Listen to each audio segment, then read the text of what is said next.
ஆமென். கர்த்தர் நல்லவர். இன்னைக்கு ஆண்டவர் உங்களுக்கு உணவா பேச நினைக்கிற காரியங்கள் எல்லாம் எடுத்துக்கொள்ளுங்க. 2 ராஜாக்கள் புஸ்தகம் 2 ராஜாக்கள் புஸ்தகம் 19ஆம் அதிகாரம் 30ஆம் வசனமும் 31வது வசனமும் எல்லாம் எடுத்துக்கொள்ளுங்க. 2 ராஜாக்கள் புஸ்தகம் 19ஆம் அதிகாரத்தில்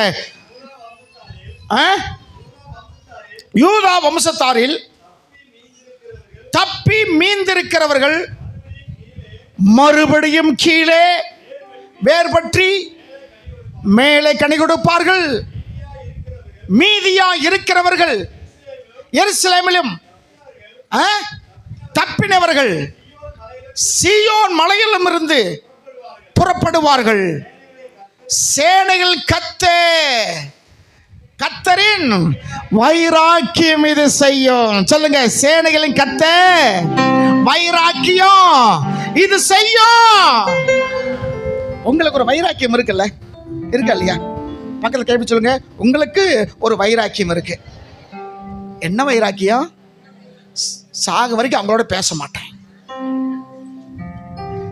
சாக வரைக்கும் அவங்க மூஞ்சில முழிக்க மாட்டேன், அவங்க வீட்டுக்கு நான் போக மாட்டேன். இப்படிப்பட்ட வைராக்கியம் இருக்கா இல்லையா? சில வைராக்கியம் இருக்கு. கோபத்தில் வரக்கூடிய வைராக்கியம். இங்கே சொல்றாரு, சேனைகளின் கர்த்தரின் வைராக்கியம் இதை செய்யும். அல்லேலூயா. கர்த்தருக்கு ஒரு வைராக்கியம் இருக்கு. உங்களுக்கே ஒரு வைராக்கியம் இருக்குன்னா கர்த்தருக்கு என்ன இருக்கு? ஒரு வைராக்கியம் இருக்கு. என்ன வைராக்கியம்? மறுபடியும் முதல்ல இருந்து வாசிங்க. யூதா வம்சத்தாரில் தப்பி மீந்திருக்கிறவர்கள் ஒரு வைராக்கியம். மற்றவங்களுக்கு வைராக்கியம் இருக்கு, ஆனா கர்த்தருடைய பிள்ளைகளுக்கு ஒரு வைராக்கியம் இருக்கு. என்ன வைராக்கியம்? சரீர வைராக்கியம் அல்ல, ஆவியிலே ஒரு வைராக்கியம். சரீர வைராக்கியம் குறைந்து போய்விடும், ஆவியின் வைராக்கியம் குறைந்து போகாது. ஆமாம் இல்லைங்களா? ஆலயத்துக்கு போகக்கூடாது என்று ஒட்டுமொத்த மக்கள் சொல்கிறார்கள். அது ஒரு வகையான வைராக்கியம். ஆனா உங்களுக்கு ஒரு வைராக்கியத்தை கத்து கொடுத்திருக்கிறார். இயேசு எனக்கு ஜீவன். ஹல்லேலூயா. இந்த நிலையிலிருந்து நான் மாறுவதில்லை, இந்த சூழ்நிலையிலிருந்து என்னை மாறுவதில்லை.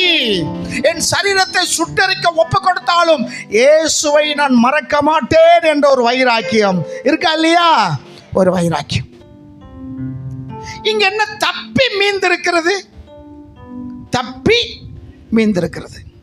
நீங்க தப்பி மீந்து வந்திருக்கீங்க. விளங்கடவங்க. அல்லேலூயா. போன வாரத்துல எவ்வளவு பேர்?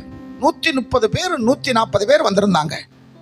இப்ப பக்கத்துல பாருங்க யார் யார் வரலன்னு. அவங்கெல்லாம் தப்பிச்சிட்டாங்க. நீங்க தப்பி மீந்து இங்க வந்திருக்கிறீங்க. விளங்கடவங்க கைகளை தட்டு. மற்றவங்களுடைய வைராக்கியத்தை கண்டு நீங்கள் பயப்படாமல் தப்பி மீந்து இந்த இடத்துல வந்திருக்கிறீங்க. ஆமென். இப்படி தப்பி மீந்து நீங்க வந்திருக்கிறாள் என்ன நன்மை கிடைக்குமா?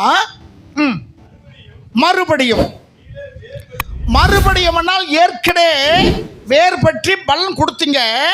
இப்ப தப்பி மீந்து வந்திருக்கிற உங்களை மறுபடியும் இந்த மாதத்துல, இந்த வருடத்துல உங்களை மீண்டும் கீழே வேர் பற்றி மேலே கனி கொடுப்பீர்கள். கைகளை தட்டி. உன் விசுவாச வாழ்க்கையில உன்னுடைய விசுவாச வாழ்க்கையுடைய வேர் எந்த அளவத்துல ஆழமா இருக்கோ அந்த அளவத்துல மேலே கனி கொடுப்பீர்கள். தென்னை மரம் பாருங்க, அது நம்ம சாப்பிட்டு எழுதி சாப்பிட்றோம், அது காய் சாப்பிட்றோம், எல்லாம் பண்ணுறோம். ஆனால் அது கொஞ்சம் யோசிக்கிறதே இல்லை. 20 அடி 25 அடிக்கு மேலே இருக்கு. தண்ணி கீழே ஊற்றுறோம். இந்த தண்ணி தேங்காய்க்குள்ள எப்படி போச்சு? தேங்காய்க்குள்ள தண்ணி இருக்குல்ல, இளநீ தண்ணி இந்த வெயில் காலத்தில் குடித்தா ரொம்ப நல்லது. எப்படி தண்ணி அதுக்குள்ள வருது? இது நம்முடைய அறிவுக்கு அப்பாற்பட்டது. இது கர்த்தர் செய்கிற காரியம். நீ கீழே வேர் பற்றி மேலே படர்ந்து மேலே நீங்கள் கனி கொடுப்பீர்கள். தேவன் உங்களை கனி கொடுக்க வைக்கிறார்.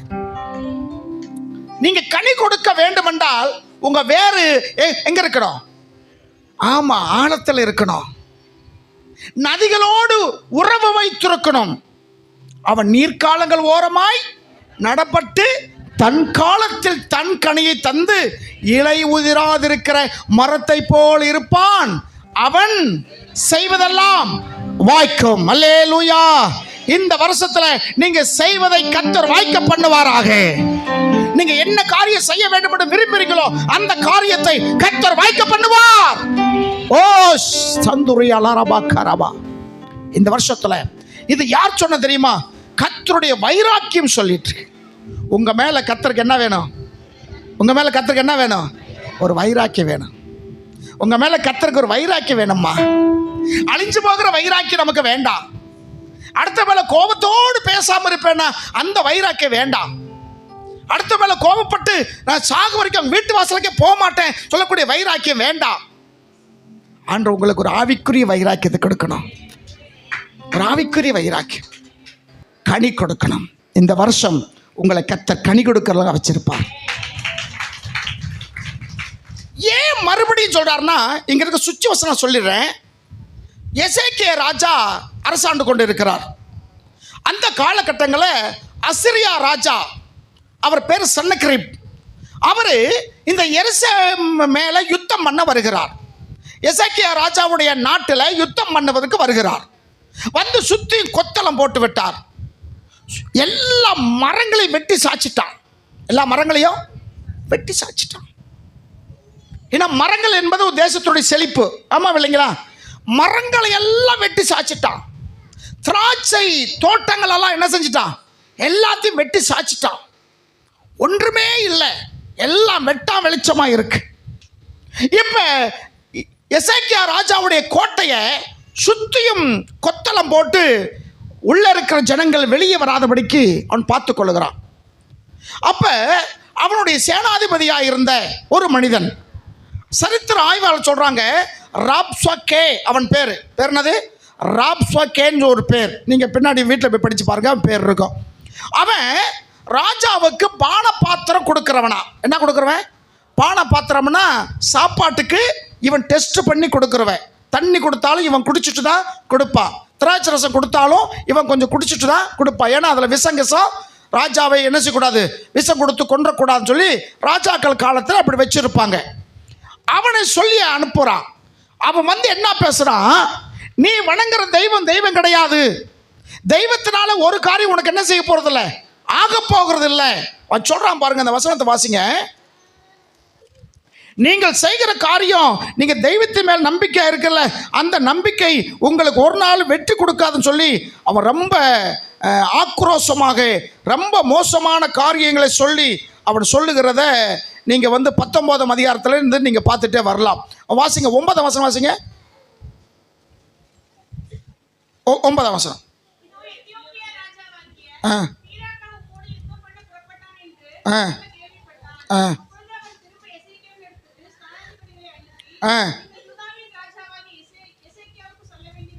என்னவென்றால் ஒப்பு கொடுக்கப்படுவதில்லை என்று நீ நம்பி இருக்கிற உன் தேவன் உன்னை எத்த ஒட்டாது. அதாவது உன்னை காப்பாற்ற மாட்டாரு. நீ நம்பி இருக்கிற தெய்வம் உன்னை என்ன செய்ய மாட்டாரு. எல்லாம் கவனிச்சுக்கிடுங்க. அவன் சொல்றான், அசிரியா ராஜாவுடைய வேலைக்காரன் வந்து சொல்லுகிறான், நீ வணங்குற தெய்வம் உன்னை காப்பாற்றும் நினைச்சுக்கிட்டு இருக்குல்ல, நீ வணங்குற தெய்வம் உனக்கு விடுதலை கொடுக்க நினைச்சுக்கிட்டு இருக்குல்ல, நீ வணங்குற தெய்வம் உனக்கு சுகம் கொடுக்க நினைச்சுக்கிட்டு இருக்குல்ல, நீ வணங்குற தெய்வம் உன் சாபத்திலிருந்து உன்னோட தலைமுறை வரக்கூடிய சாபங்களை, ஸ்தோத்திரம், பரம்பரையா வந்த சாபங்களை நீக்கும் என்று சொல்லிக்கிட்டு இருக்குல்ல, அது நடக்காதுங்கிறான். இன்னைக்கு ரொம்ப பேர் உங்களுக்கு இப்படிப்பட்ட காரியங்களை சொல்லலாம். இத்தனை தேவர்களை விட்டு விட்டு அங்கதான் உனக்கு சுகம் கொடுக்குதா? இந்த புதுசா வர்றவங்களை பார்த்து சில காரியங்களை சொல்லலாம். சில வேளையில் கேட்குறவங்க ஆமா ஆமா, ஏன்னா அவங்களுக்கு சத்தியம் தெரியாது, வசனம் உள்ள போகல, ஆண்டவரை பற்றி அதிகமாக அவர்களுக்கு தெரியாததினால அவங்க சொல்ல வேண்டியதை சில பேர் கேட்டு தடம் புரண்டி போய்விடுகிறார்கள். இந்த ராப்சக்கே சொல்லக்கூடியவன் சொல்றான், அசிரியா ராஜாவுடைய கையில் இருந்து இந்த ஊரை நீ நம்புற சாமி என்ன செய்ய மாட்டார்? தப்புவிக்க மாட்டார் என்று சொல்லுகிறார். அடுத்து பாருங்க.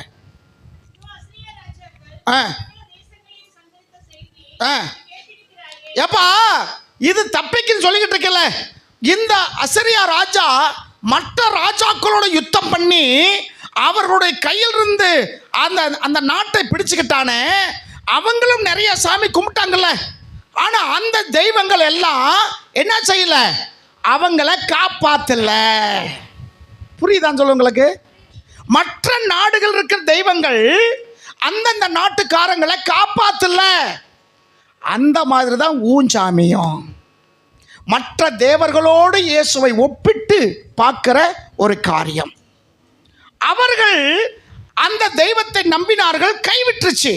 அந்த மாதிரி நீ வணங்குற தெய்வம் என்ன செஞ்சிருவாரு? இத்தனை நாட்டை நாங்கள் போனோம், ஒரு தெய்வம் என்ன செய்யல, கொடுக்கலன்னு சொல்லும் போது இவன் எசேக்கியா வேதனைப்பட்டவனாக ஆலயத்துக்கு நேராக அவன் கொடுத்த லெட்டர் கொண்டு வர்றான். இவன் யுத்தத்துக்கு போகல, ஆலயத்துக்கு நேராக கொண்டு வர்றான். உன் பிரச்சனை ஒன்று வந்தா நீ முதல் தேட வேண்டிய இடம் எது? ஆண்டவருடைய சமூகம். ஆமென். ஆண்டவருடைய சமூகத்தை நீ தேடு. உனக்கு ஒரு விடுதலை, உனக்கு ஒரு விமோச்சனம் எங்க இருக்கு? தேவ சமூகத்தில் தான் இருக்கு.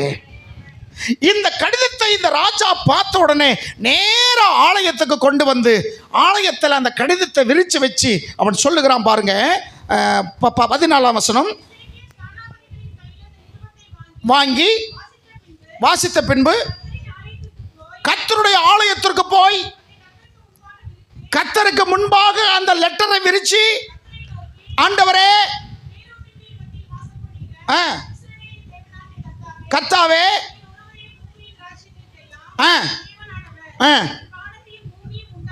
நீர் வானத்தையும் பூமியும் உண்டாக்கினவர். அல்லேலூயா. மனிதன் உண்டாக்குகிற தெய்வம் அல்ல, தெய்வம் இந்த வானத்தையும் பூமியும் உண்டாக்கினார். ஆண்டவரே, இந்த ராப்சோக்கே சொல்றான், எல்லா நாட்டையும் அழிச்சிட்டான் சொல்றான். எல்லா நாடுகளுக்கு தெய்வங்களும் அவங்கள காப்பாற்றல சொல்றான். அவங்களோடு உண்மையும் ஒப்பிட்டு சொல்றான்.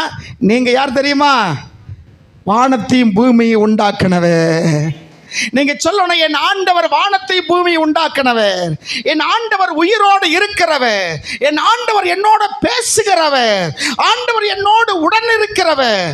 உங்க வாயிலிருந்து இப்படிப்பட்ட வார்த்தை வரணும். உங்க வாயில் இப்படிப்பட்ட வார்த்தை வரணும். நீ வானத்தையும் பூமியும் உண்டாக்கினவர், கர்த்தாவே, உங்க செவியை சாய்த்து கேளும். இன்னைக்கு உங்க ஜெபத்தை ஆண்டவர் கேட்க வந்திருக்கிறார். கேட்கக்கூடாதபடிக்கு அவர் காதுகள் மந்தமாகவில்லை, காணக்கூடாதபடிக்கு அவர் கண்கள் ஒன்றும் மங்கமாகவும் இல்லை. உங்கள் ஜெபத்தை கேட்க அவர் ஆவலாக இருக்கிறார். ஆண்டவருக்கு எத்தனோ பேர் கொண்டு புனப்பெயர்கள். அதில் ஒரு பேர் ஜெபத்தை கேட்கிறவர். என்ன செய்கிறவர்? உன் ஜெபத்தை ஒரு நாள் அவர் தள்ள மாட்டார். என் ஜெபத்தை கேட்கிறார், எனக்கு அருளினார், கண்மலை மேல் என்னை வைத்து பாதுகாக்கிறார். சேன் சொல்லுவோமா? என் ஜெபத்தை கேட்கிறார், எனக்கு அருளினார், கண்மலை மேல் என்னை வைத்து பாதுகாக்கிறார். அலைகள் என் மேல் அடித்தாலும் கலங்கிட மாட்டேன், அலைகள் என் மேல் அடித்தாலும் கலங்கிட மாட்டேன், புயல்கள் என் மேல் அடித்தாலும் பயப்பட மாட்டேன், புயல்கள் என் மேல் அடித்தாலும் பயப்பட மாட்டேன். என் ஜெபத்தை கேட்கிறார், எனக்கு அருளினார், கண்மலை மேல் என்னை வைத்து பாதுகாக்கிறார். என் ஜெபத்தை கேட்கிறார், எனக்கு அருளினார், கண்மலை மேல் என்னை வைத்து பாதுகாக்கிறார். உங்க ஜெபத்தை கர்த்தர் கேட்கிறார்.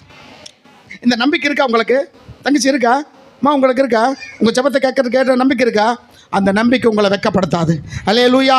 உங்க ஜெபத்தை கேட்கிறார். உங்க ஜெபத்தை உங்க பேச்சு உங்க வீட்டுக்காரர் கேட்காம போகலாம், உங்களுடைய விண்ணப்பத்தை உங்க பிள்ளைகள் கேட்காம போகலாம், உங்க உறவுகள் கேட்காம போகலாம், மனைவி கேட்காம போகலாம், சகோதரர் கேட்காம போகலாம். ஆனா உங்க ஜெபத்தை கர்த்தர் கேட்கிறார். ஜெபத்தை கர்த்தர் கேட்கிறார். அவர் கேட்பது மாத்திரமல்ல, பதில் கொடுக்கிறவர். இந்த எசேக்கியா ராஜா நெருக்கப்படுகிறான். இந்த நேரத்தில் அந்த கடிதத்தை கொண்டு வந்து சபையில் சர்ச்சில் வச்சு விரித்து காட்டி அவன் ஜெபம் பண்றான். உமது செவியை சாய்த்து கேளும் கர்த்தாவே, நீர் உமது கண்களை திறந்தருளும். சன்னகரிப்பு ஜீவனுள்ள தேவனை நிந்திக்கும்படிக்கு சொல்லி அனுப்பின வார்த்தைகளை கேளும் அப்படி சொல்லிட்டு அவன் சொல்லிட்டே வர்றான். வீட்டில் போய் படித்து பார்த்துங்க. உங்களை குறித்து சன்னகரிப்பு அந்த ராஜா சொன்ன வார்த்தை கேளும் ஆண்டவரே. அவன் இப்படிலாம் சொல்லியிருக்கிறான். அப்படி சொல்லி யார் இடத்துல முறையிடுகிறான்? தேவனிடத்தில் முறையிடுகிறான், ஆண்டவரிடத்தில் முறையிடுகிறான். யாராவது உங்களுக்கு விரோதமாக பேசுகிறாங்களா, உங்களுக்கு விரோதமாக நடந்து கொள்கிறாங்களா, அவங்களுக்கு விரோதமாக நீங்கள் செய்ய வேண்டாம். நீங்கள் என்ன செய்யணும்? கர்த்தரிடத்தில் முறையிடுங்க. ஆண்டுகிட்ட நீங்கள் சொல்லுங்கள், உங்களுக்கு விரோதமாக எழும்புகிற எந்த ஆயுதமும் வாய்க்காமலே போகும். கைகள் தட்டி ஆண்டவர் நன்றி சொல்லுமா? அல்லேலூயா. உங்களுக்கு விரோதமாக எழும்புகிற எந்த ஆயுதமும், எந்த காரியமும் உங்களை என்ன செய்யாது? பாதிக்காது. ஏனால் நீங்கள் கர்த்தருக்குள்ளாக இருக்கிறீங்க. ஸ்தோத்திரம். சொல்லிட்டான். அப்போ என்ன சொல்ல வரேன்னா, அவன் எல்லாத்தையும் வெட்டிட்டான். எல்லா மரங்களையும் செடிகளையும் கொடிகளையும் எல்லாத்தையும் வெட்டிட்டான். இப்போ நீங்கள் மறுபடியும் அந்த இதுக்கு வந்திருக்க 19:30 ஸ்தோத்திரம் 20ஆம் வசனம் பாருங்க. 29. உனக்கு அடையாளமா இருப்பது என்னவென்றால், இப்படிப்பட்ட நெருக்கம் வாழ்க்கையில் இருக்கா? இப்படிப்பட்ட பிரச்சனை இருக்கா? தேவன் உனக்காக வைராக்கியம் கொள்ள வேண்டுமா? தேவன் உன்னோடு பேசி கொண்டிருக்கிறார். என்ன சொல்றாரு? உனக்கு ஒரு அடையாளத்தை காட்டுவேங்கிறார். ஆமென். இந்த வருஷத்தில் கர்த்தர் உங்களுக்கு ஒரு அடையாளத்தை காட்டணும். காட்டுமா வேணாமா? எத்தனை பேர் சந்தோஷமா இருக்கிறீங்க? உங்களுக்கு ஒரு அடையாளம், உங்களுக்கு ஒரு அடையாளத்தை கர்த்தர் காட்டுகிறார். அது எப்படிப்பட்ட அடையாளம் தெரியாது.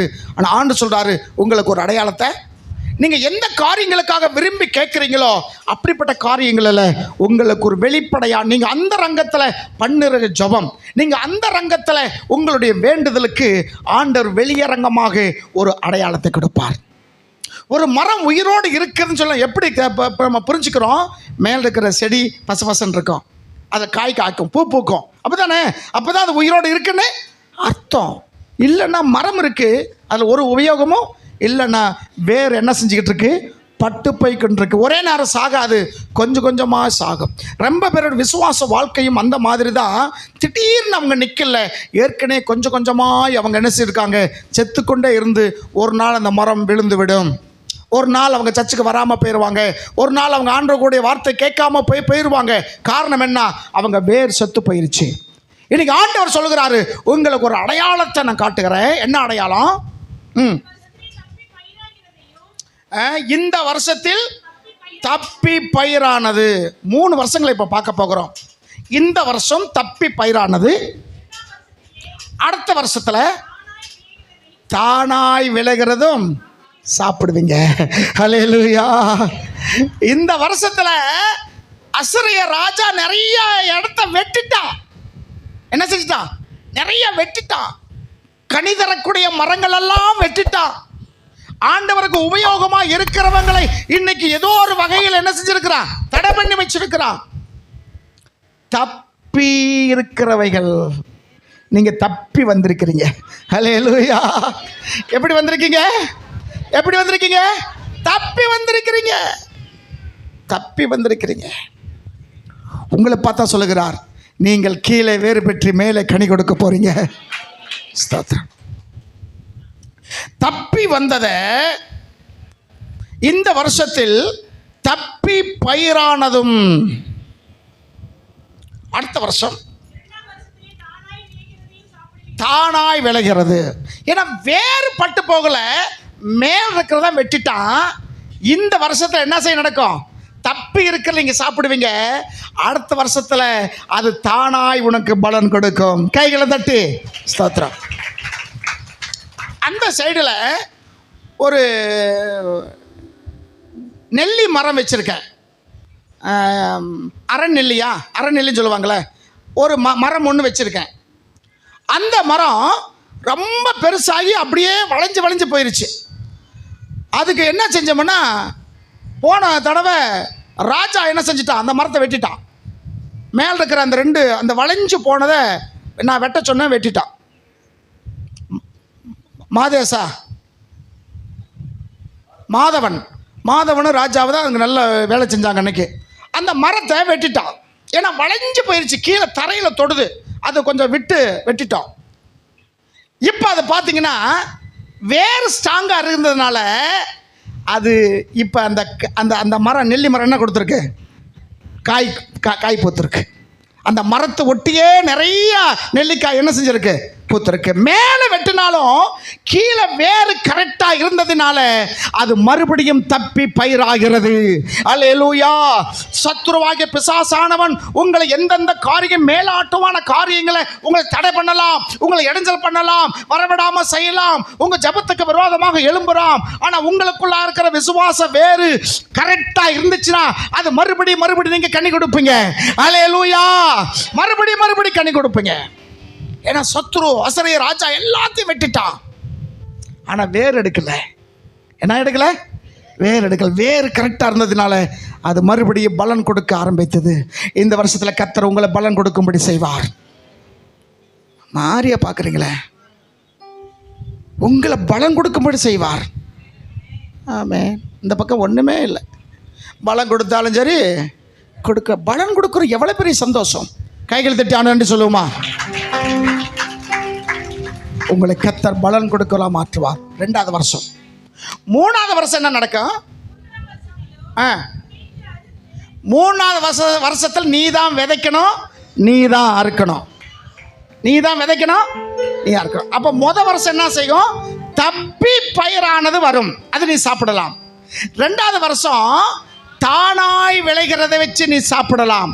3வது வருஷம் நீ தான் விதைக்கணும், நீ தான் சாப்பிடணும். காரணம் என்ன? இந்த சத்துரு உன்னை விட்டு ஓடி போவான். இந்த சத்துரு உன்னை விட்டு ஓடி போயிடுவான். அவன் ஓடி போனதுனால அவனை மறுபடியும் திருப்பி என்ன செய்ய மாட்டான், வரமாட்டான். அதனால நீ தாராளம் என்ன செய்யலாம், நீயே விதைக்கலாம், நீயே சாப்பிடலாம். இந்த ஜெபம் பண்ணி முடிச்ச உடனே ஆண்டவர் இந்த எசேக்கியா கிட்ட நிறைய வார்த்தைகள் பேசினார்.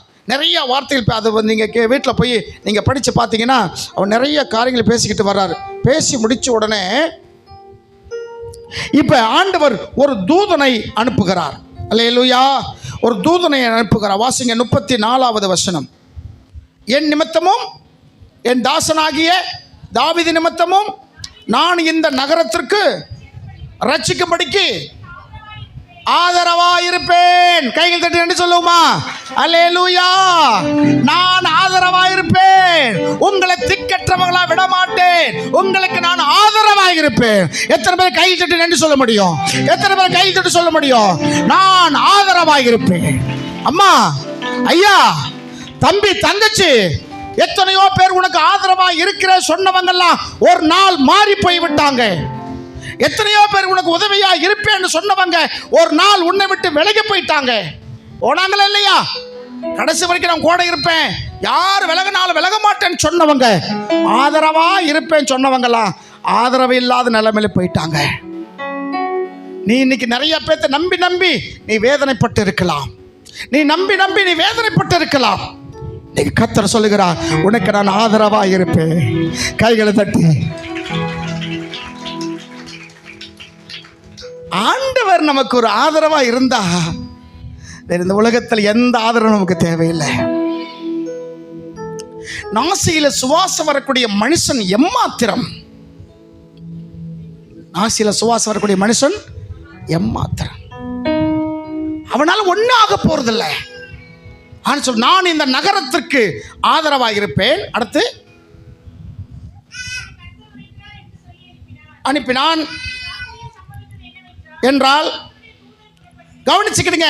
கர்த்தருடைய தூதன் புறப்பட்டு அசருடைய பாளையத்தில் ஒரே 4,00,000. ஆமாம், கர்த்தர் உங்களுக்கு ஆதரவாக இருக்கிறார். கர்த்தர் உங்களுக்கு ஆதரவாக இருக்கிறார். தேவன் உங்களுக்கு ஆதரவாக இருப்பார். நம்ம சட்டமன்ற வேட்பாளர் ஸ்தோத்திரம் வந்துக்கிட்டு இருக்கிறாரு. அவருக்காக நம்ம வெயிட் பண்ணிக்கிட்டு இருக்கிறோம். ஸ்தோத்திரம். சில பேர் முன்னாடி வந்திருக்கிறாங்க. கர்த்தர் நல்லவர். அன்புக்குரிய சகோதரனுக்காக நம்ம தொடர்ந்து நாம் வந்து ஜெபிச்சுக்கிட்டு இருக்கிறோம். இன்றைக்கி ஆண்டவர் உங்களோட பேசின வார்த்தை என்ன? நீங்கள் கீழே வேர்பற்றி மேலே கனி கொடுப்பீர்கள். இந்த வருஷம் நீங்கள் உங்களை கனி கொடுக்கிறவர்களாக கர்த்தர் மாற்றிருக்கிறார். அதனால மரம் வெட்டிருச்சு, நீ கவலைப்பட வேண்டாம். கர்த்தர் உன்னோட வேரை ஆழமாக வைத்திருக்கிறார். உன்னுடைய விசுவாச வேர் ஆழமா இருக்கிறபடினாலே அது ஒரு நாள் உன்னை வெட்கப்படுத்தாது. ரெண்டாவது காரியம் என்ன? நான் உனக்கு ஆதரவாக இருப்பேன். நான் உனக்கு எப்படி இருப்பேம்மா? ஆதரவாக இருப்பேன். தேவன் நமக்கு ஆதரவு. இந்த உலகத்தில் எந்த மனிதனும் கொஞ்ச நாளைக்கு ஆதரவாக இருப்பான், அப்புறம் போயிடுவான். தேவன் நமக்கு ஆதரவாக இருக்கும்போது அவர் சொல்கிறாரு, நான் உன்னை விட்டு விலக மாட்டேன், உன்னை கைவிட மாட்டேன். கைவிடாத ஒரு கண்மலையாக தேவன் நமக்குள்ளே இருக்கிறபடினாலே ஒரு நாள் நம்ம வெட்கப்பட்டு போகவே மாட்டோம். நம்ம ஜெபத்துக்கு என்ன கொடுப்பார் ஆண்டவர்? பதில் கொடுப்பார். நம்பிக்கை இருக்கா? விசுவாசம் இருக்கா? உங்கள் நம்பிக்கை வீண் போகாத அம்மா, உங்கள் நம்பிக்கை வீண் போகாத ஐயா. நீங்கள் எந்த காரியங்களுக்காக ஜெபிக்கிறீங்களோ அந்த ஜெபத்துக்கு கர்த்தர் உங்களுக்கு பதில் தந்து உங்களை மகிமைப்படுத்த அவர் வல்லமையுள்ள தேவனாக இருக்கிறார். கர்த்தர் நாமத்துக்கு மகிமை உண்டாவதாக. ஆயினால ஸ்தோத்திரம். நீங்கள் கனி கொடுக்கிறவா இருக்கணும். சத்துரு மேலோட்டமாக வெட்டிட்டு போவான்.